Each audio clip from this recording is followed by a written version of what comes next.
अमोलचे MD. जे आहेत यांनी पाठीमागं एक भाष्य केलं होतं राजगुरुनगर या ठिकाणी की गुजरात राज्यामध्ये दुधाचे दर स्थिर आहेत, मात्र महाराष्ट्रातच दुधाचे दर पडलेले पाहायला मिळतात. नक्की चुकतंय कुणाचं? सध्या गुजरातमध्ये सगळं स्थिर करून जाणीवपूर्वक महाराष्ट्रात सगळंच अस्थिर करण्याचा प्रयत्न चाललेला आहे. मग महाराष्ट्रातला उद्योग असो, महाराष्ट्रातलं सरकार असो, महाराष्ट्रातली एकूण सिस्टीम असो, ती सगळीकडून कशी अस्थिर राहील यासाठी प्रयत्न केले जातात.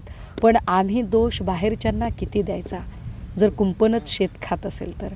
कारण या राज्यातलेच काही जण राज्यातल्या शेतीमातीशी बैमान होत असतील आणि इथल्याच लोकांशी गद्दारी करत असतील आणि खोक्यांचं राजकारण करत असतील तर अशा खोके बहादरांकडून काय अपेक्षा करायची?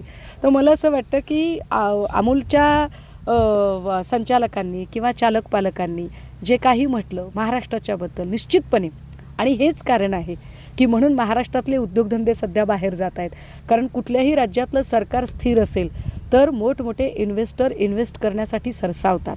पण सरकारच स्थिर नसेल तर गुंतवणूकदार गुंतवणूक करत नाहीत, ज्याचा परिणाम उद्योगधंद्यांवर होतो.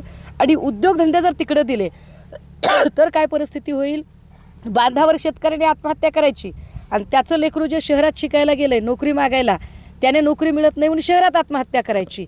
म्हणजे दोन्हीकडून दुष्टचक्र शेतकरी आणि शेतकऱ्याचं शिकलेलं पोरगं यांच्या बाबतीत होतं, जे वाईट आहे. ताई, दुधाचा विक्री दर जो आहे तो स्थिर आहे, मात्र खरेदी दर ह्याच्यात 10 रुपयाची तफावत आहे.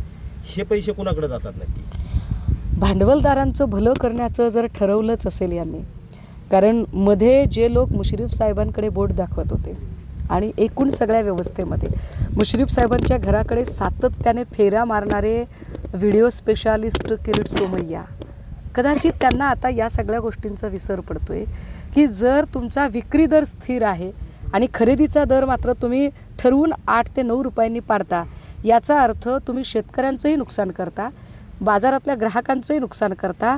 पण हाही थोटा तोही थोटा आणि दलालांचा हात मात्र मोठा.